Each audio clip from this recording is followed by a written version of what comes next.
risposto da te. Allora, eccoci ritornati in studio. Allora, TV7 Match, questa sera è una serata, prima parte, dedicata alla mafia 26 anni dopo la strage di Capaci, una mafia che si è trasformata in questo quarto di secolo. Ermanno, stavamo parlando Sì, si è trasformata, certo, la mafia si è sempre trasformata, si è adattata ai tempi perché vive all'interno di una società da cui rapina normalmente risorse, sottrae risorse e le sottrae in maniera violenta. Ma prima si parlava appunto, queste risorse della mafia se non possono essere utilizzate diversamente, allora chiederei a Cristiano Coffi, il FUG che cos'è? F-U-G, che associazione, che tipo di organizzazione è? Il FUG è il Fondo Unico Giustizia ed è un fondo che sarebbe, dico sarebbe, perché poi non viene utilizzato. Questo fondo è stato creato appunto per raccogliere tutti i proventi che vengono poi sequestrati alle organizzazioni mafiose. Questo fondo doveva servire, diciamo, deve servire tuttora. Uso sempre il condizionale perché diciamo, tecnicamente questo fondo esiste, però è vuoto, non viene alimentato e oltre a non essere alimentato poi le risorse appunto che dovrebbero confluire in quel fondo dovrebbero servire appunto per le forze di polizia e per la giustizia, per andare a sopperire, come diceva poi prima, a quella serie di tagli che nel corso degli anni sono stati fatti e che hanno un po', a volte anche tanto, limitato il settore delle forze dell'ordine, perché ricordiamoci che veniamo da una serie di, come comparto sicurezza, da una serie di riforme fatte solo ed esclusivamente ai fini del risparmio. Purtroppo se continuiamo a concepire le forze dell'ordine come un costo, non andremo molto lontano. Questi soldi che dovrebbero essere investiti appunto per le forze dell'ordine devono essere considerati come un investimento, perché appunto andiamo poi a come dire, contrastare questo tipo di fenomeni che non fanno altro che impoverire, inaridire anche a livello economico le aree dove poi si sviluppano. Sì, e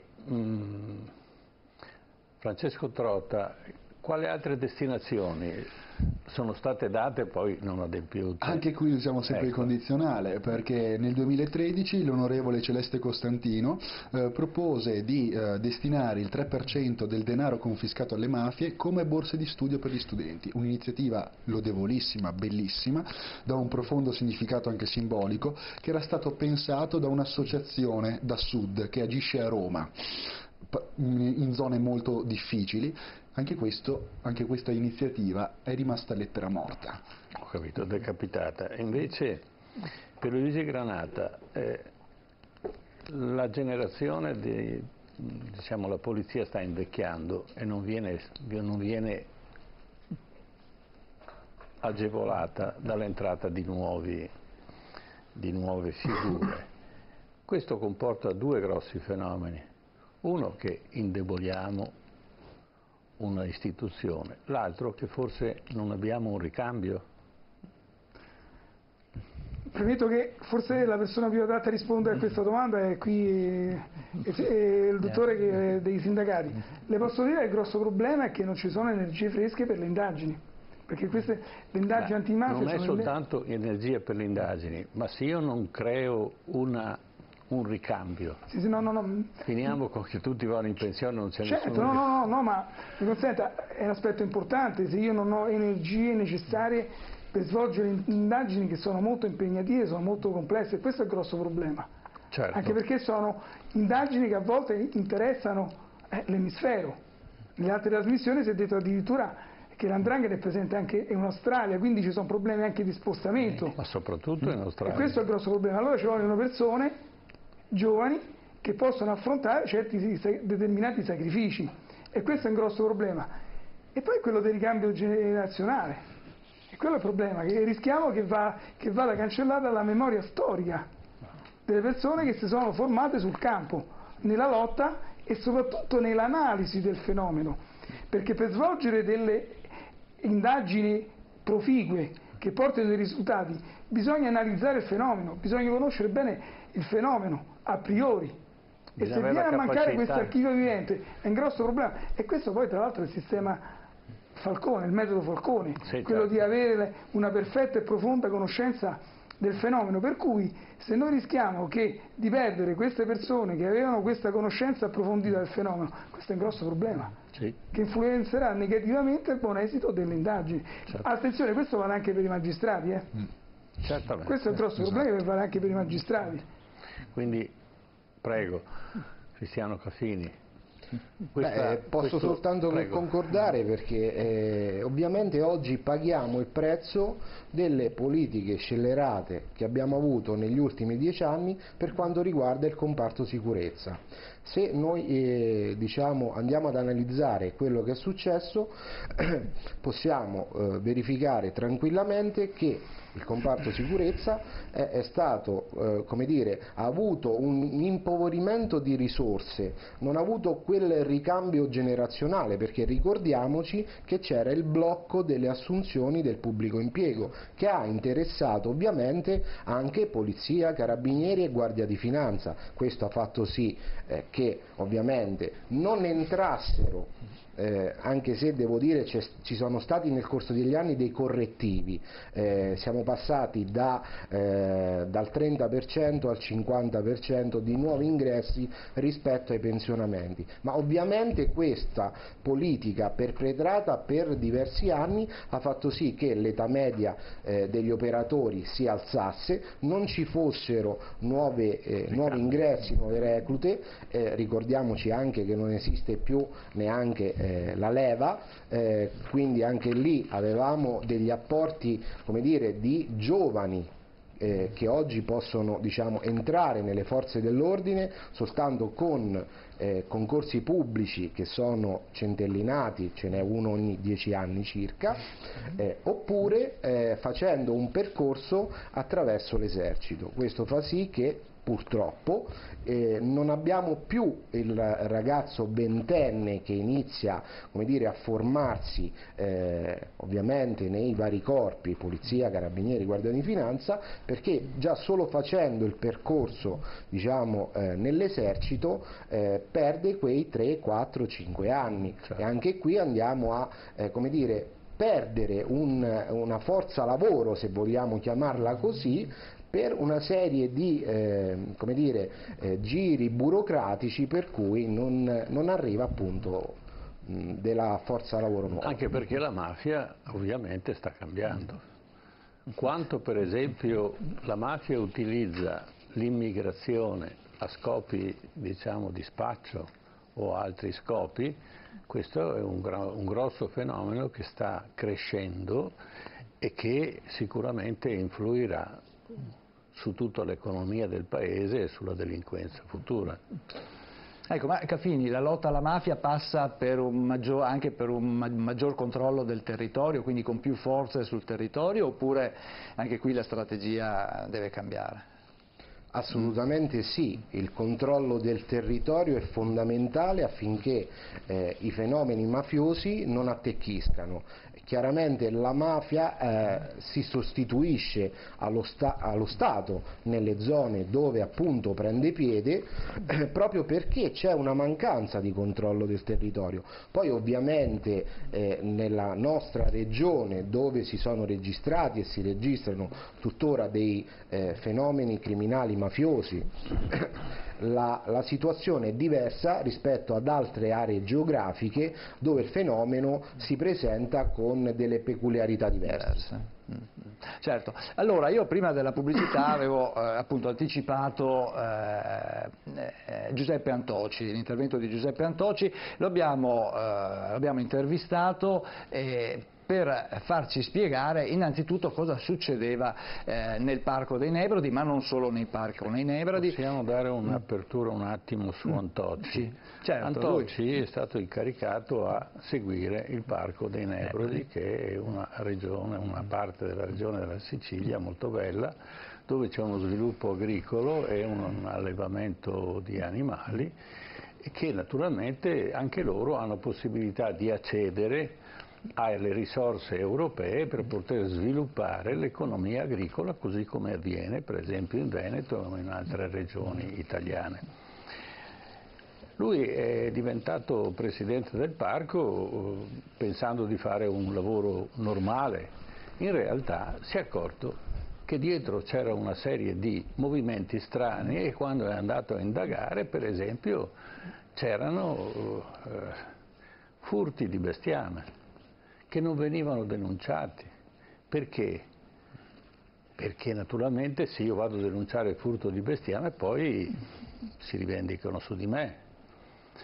La Comunità Europea mette a disposizione per lo sviluppo agricolo eccetera determinate cose in base a determinate aree, allora tu mi cedi quell'area grande o una serie di aree in maniera tale che io possa accedere ai contributi, me la cedi a 1.000 euro, io ne prendo 500.000 perché io ho la capacità di poter fare tutte queste cose.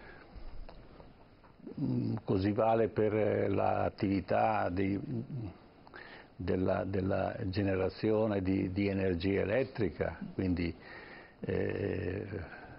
pale eoliche e tutte queste cose qua sono state. Piano piano lui si è incuriosito, è entrato e soprattutto si è messo dalla parte dei vessati, si è messo dalla parte di coloro che venivano massacrati dai grandi gruppi, chiamiamoli mafiosi. No?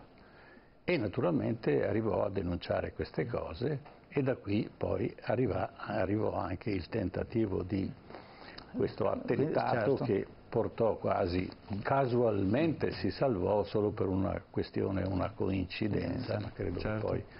Quindi per i nostri telespettatori anticipiamo una persona che raramente compare sui giornali, comparirà sui giornali e lo ricorderemo spesso, purtroppo, se dovessero effettivamente ottenere la mafia dovesse ucciderlo. Così da vivo, come giustamente diceva lei, la memoria non serve.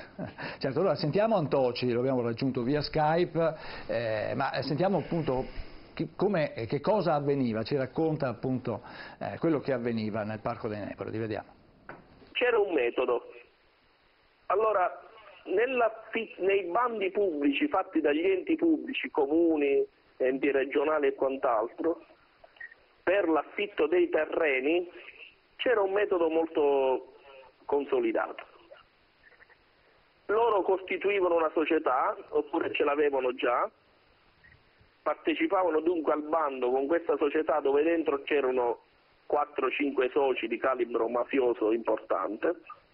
Il primo effetto era che gli agricoltori per bene, coloro che dovevano utilizzare questi fondi, magari giovani, per farsi un loro futuro, una loro famiglia, facendo culture biologiche, insomma eccellenze per il territorio, avevano paura, vedendo quei nomi non partecipavano ai bandi. Quindi bandi monopartecipati, incrementi a base d'asta di €1 e il bando veniva aggiudicato. Ovviamente lei e i suoi telespettatori vi chiederete: ma come può un mafioso partecipare a un bando pubblico e addirittura vincerlo e drenare risorse pubbliche? Era molto semplice, perché loro utilizzavano la legge sugli appalti. Cosa dice la legge sugli appalti? Per importi a base d'asta superiori a 150.000 euro occorre il certificato antimafia, cioè quello rilasciato dalle prefetture su apposita istruttoria delle forze dell'ordine. Sotto quella soglia bastava un'autocertificazione. Vi do dei dati.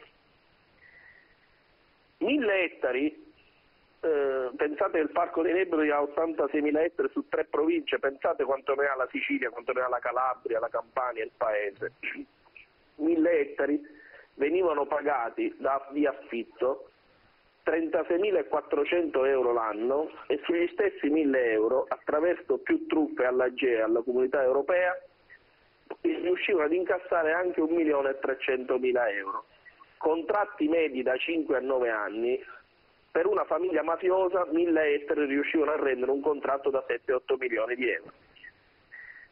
E parliamo di nomi come, per esempio, ma faccio solo degli esempi, Gaetano Riina, fratello di Totò, Salvatore Seminara, reggente di Cosa Nostra della provincia di Enna.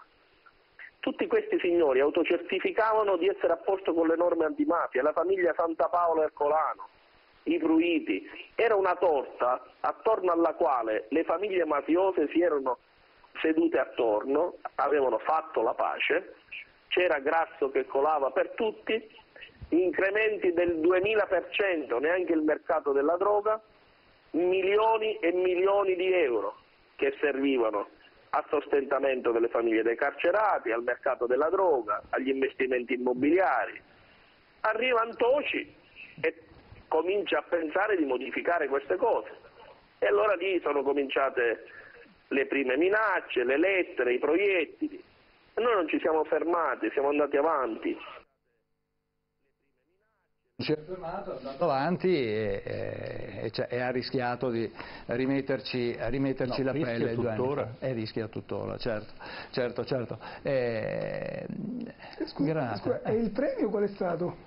Per questa eroica persona, il premio qual è stato? L'hanno cacciato. Esautoramento. Dopo le nuove elezioni in Sicilia, il nuovo presidente della regione lo ha allontanato dall'incarico, e quell'incarico gli serviva anche come scudo di protezione alla sua vita.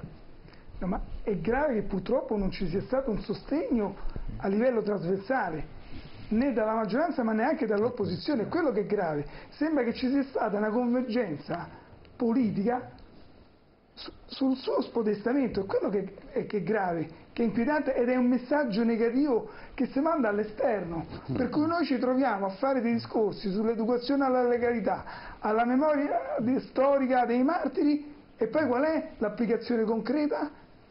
Che noi esautoriamo una valida persona che voleva cambiare il corso delle cose, che voleva debellare il malaffare, ma addirittura che voleva debellare il sostentamento economico statale a favore dei mafiosi. Questa è una grande assurdità. Sì. Che poi quei denari che prendevano dai contributi europei li investivano nella droga e importavano droga. Questo è il meccanismo.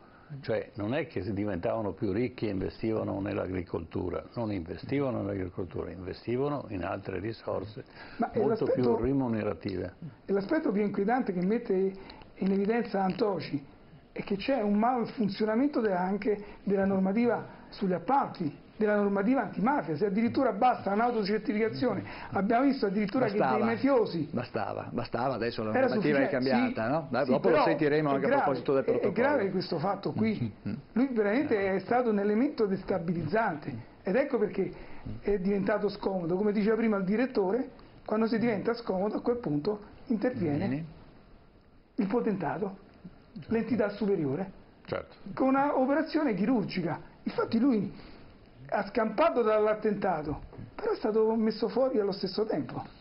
Certo, anche dalla politica, perché non è stato candidato nemmeno alle elezioni di quest'anno, pur essendo responsabile legalità del Partito Democratico. Francesco Totta.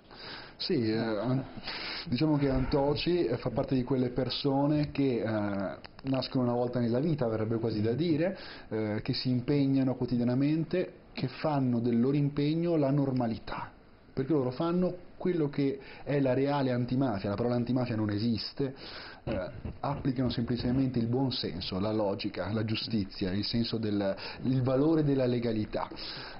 E collegandomi ad Antoci mi viene in mente anche chi si occupa di indagare a livello giornalistico sulle mafie. Ricordiamoci Borrometi, Paolo Borrometi, che è stato minacciato di morte recentemente. Anche lui. Perché li isoliamo? Perché la società civile li isola? E qua mi viene da collegarmi al discorso che faceva prima il dottor Caffini, che diceva Per quanto riguarda le mafie in Veneto oggi, ricordiamoci che però non c'è soltanto la criminalità organizzata più visiva, che è quella che vediamo con il traffico di stupefacenti, ma ci sono anche imprenditori del nord-est che hanno cercato la mafia per fare affari. Anche banche. Anche banche. Ne sono saltate 2. Ne sono saltate 2 di recente. Certo, così abbiamo capito come mai le banche saltano. Ecco, allora risentiamo perché ancora. I possedimenti di Zonin in Sicilia erano smisurati. E guarda caso e non Zonin... si capisce perché provi ad andare a comprare lei un campo in Sicilia. E guarda caso Zonin aveva scelto come guardiano delle tenute che aveva in Sicilia il figlio di un boss, non è un caso. Lo stagliere, no? Lo stagliere. Bravo, ecco. Si chiamano staglieri. Si chiamano staglieri. Sentiamo Antoci, perché il lavoro di Antoci poi ha portato a un risultato importante, cioè quello del varo e poi all'approvazione di questo protocollo antimafia, che poi è noto anche come protocollo Antoci. Ascoltiamolo. Allora, sono state approvate proprio l'altro giorno dal Consiglio dei Ministri i decreti attuativi. Il nuovo codice antimafia è operativo.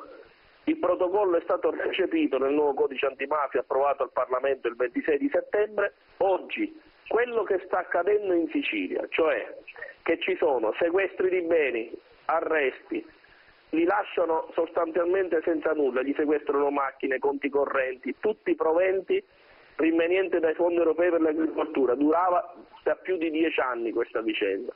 Questa vittoria dello Stato nei confronti della mafia, perché questa partita la mafia l'ha persa, adesso attraverserà lo stretto, comincerà ad essere applicata in Calabria, in Campania, in Puglia, al nord, perché attenzione, questo tema si è dimostrato attraverso anche la vicenda del vostro collega giornalista slovacco, Kuciak.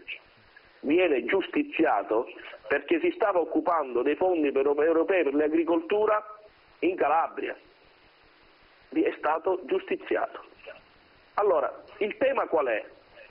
Noi portiamo avanti il lavoro che abbiamo fatto in Sicilia, adesso sarà applicato nel Paese, usciranno ulteriori milioni di euro di sequestri. Pensate che solo una provincia della Sicilia, la provincia di Messina, il prefetto che è andato via da poco, che è rimasto 1 anno e 2 mesi, ha firmato 57 interdittive antimafia. Ce l'avevano tutti loro, in Calabria ce l'hanno tutti loro, in Puglia, in Campania, ci sono province del nord dove loro sono dentro. Calfini, qui Antoci, qui anche Antoci, qua al nord è tutta Italia che è così. Qui Antoci ci va giù pesante, però ci dice quello che sappiamo già. Basta aprire i giornali e negli ultimi 2 anni abbiamo letto di almeno una decina di operazioni che partono dalla Calabria principalmente e si diffondono in tutta Italia, addirittura in tutta Europa, per alcune tipologie appunto di inchieste che vengono fatte. Ovviamente essendo una regione ricca rispetto alle altre regioni, il Veneto si presta, per la sua conformazione ovviamente, a essere attrattiva per questo tipo. Come diceva Trotta prima, qualcuno se li è andati a chiamare, qualcun altro se li è trovati sotto casa. Però alla fine comunque ci sono state delle infiltrazioni, delle presenze anche importanti sul nostro territorio. Proprio questa mattina, per quanto riguarda l'inchiesta a Emilia, sono stati richiesti 1720 anni di condanne a vario titolo per le persone imputate. Tra l'altro ci sono, come dicevo prima, ci sono state tantissime inchieste in questi 2 anni, partendo da Vecchio Borgo e Apocalisse, che tra l'altro tirava in ballo dei vecchi esponenti della Mala del Brenta, l'operazione Amaranto, l'operazione Valpolicella. Questo tipo di operazioni hanno coperto un po' tutti i vari settori diciamo industriali e produttivi della nostra regione. Ultimamente c'è una certa concentrazione o comunque una certa, come dire, visibilità per quanto riguarda il gioco d'azzardo digitale, e quindi quella serie di società che vengono poi create ad arte per ricevere poi, appunto, riciclare ovviamente i denari dei proventi di questo tipo di attività. Questa è l'ultima frontiera che è venuta fuori appunto dalle ultime inchieste. Certo. L'operazione Gambling, sì, l'operazione Gambling soprattutto, che tra l'altro ha dimostrato che il core business era qui radicato in Padova, era lì la centrale dove venivano poi organizzati i vari spostamenti di somma, sempre per via informatica, e questo è un dato molto inquietante perché sancisce la presenza dell''ndrangheta in questa regione, suffragata da indagini, ovviamente in questo caso dico purtroppo della magistratura calabrese, però oggettivamente è un dato di fatto storico giudiziario che comprova il radicamento mafioso nella regione, unitamente ad altre due grosse inchieste che a mio modesto avviso sono un po' un punto di svolta, dove finalmente si ha la contezza e si ha la prova dal punto di vista giudiziario oltre che storico del radicamento forte e penetrante dell''ndrangheta in Veneto, e mi riferisco alle indagini che sono state citate prima,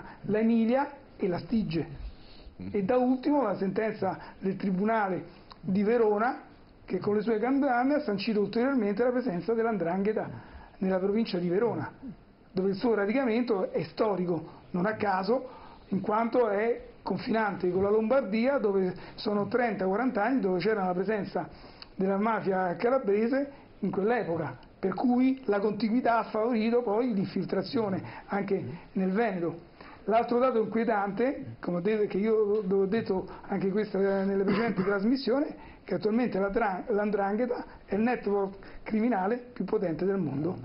E non lo dico io, lo dice il Gratteri, lo dicono gli esperti magistrati dell'antimafia. Prima citavo la presenza addirittura in Australia, in Canada, in Germania dopo la strage di Duisburg, e purtroppo adesso questi sono presenti nel nostro territorio. Credo che ci sia un'organizzazione un po' più potente e molto più occulta che quella cinese. Sta penetrando in tutto il nostro tessuto con un livello delinquenziale zero. Quella cinese? Sì.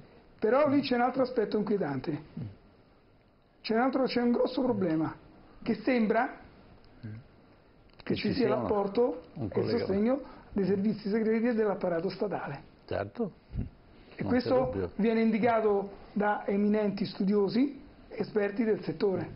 Non c'è dubbio. Sembra che addirittura così si dice che il famoso Pancheghe, il re di Via Piave a Mestre, avesse lo suo zio un alto funzionario dei servizi segreti. Certo. Come è notorio che la stessa banca di Cina è quella che poi finanziava tutte le attività illecite perpetrate dai cinesi qui in Italia. Ecco qual è la discriminante. Il problema è che lì c'è questa collusione tra autorità statale e mafia cinese. Diciamo che sono più organizzati, anche in Italia diciamo che sa perché? abbiamo avuto modo di capire. Perché sono militarmente organizzati. Certo, sono fa militarmente parte della organizzati. struttura statale. Per quanto riguarda però la collusione tra mafia e apparati dello Stato, le mafie italiane non hanno nulla da invidiare con... Forse hanno imparato. Secondo me i cinesi hanno imparato. Anche perché quando giustamente il dottor Granata citava l''ndrangheta, ricordiamoci che l''ndrangheta agisce in Veneto sotto forma di imprese, non è che arrivano qua Coppola e Lupara, e quindi togliamo anche il discorso dello stereotipo. Per questo è importante, come diceva prima il dottor Cafini, parlare ai giovani, che i giovani e anche la maggioranza di noi crede, quando sente parlare di mafia gli viene in mente Totorina, ma quella è una mafia che non c'è più, è una mafia totalmente diversa da quella che c'è oggi, anche visivamente, quindi dobbiamo imparare a riconoscerla e dobbiamo anche avere a un certo punto il coraggio di sostenere quei giornalisti che hanno fatto i nomi e i cognomi dei mafiosi che stanno in Veneto, che stanno a Verona, ad esempio il Giardino, che sono sotto gli occhi di tutti la potenza familiare del Can Giardino, come citato da alcune inchieste giornalistiche del Mattino di Padova, quelli, chi gestisce poi il potere anche economico. Ricordando, come diceva il dottor Granata prima, dell'inchiesta gambling, che però i soldi non è che li faceva girare il calabrese contadinotto di turno, che gestisce sicuramente il poteggio in Calabria, ma lo facevano girare due colletti bianchi padovani. Certo, quindi, allora di questo ne parliamo subito dopo il break pubblicitario, rientriamo in studio e parliamo anche di questo studio, di questa ricerca effettuata dall'Università di Padova, dal Dipartimento di Scienze Economiche e Aziendali dell'Università di Padova, che per prima ha studiato, appunto, ha raccolto i dati, ha studiato l'effetto sull'economia, ma soprattutto ha fotografato il fenomeno. Ma ne parliamo subito dopo la pubblicità.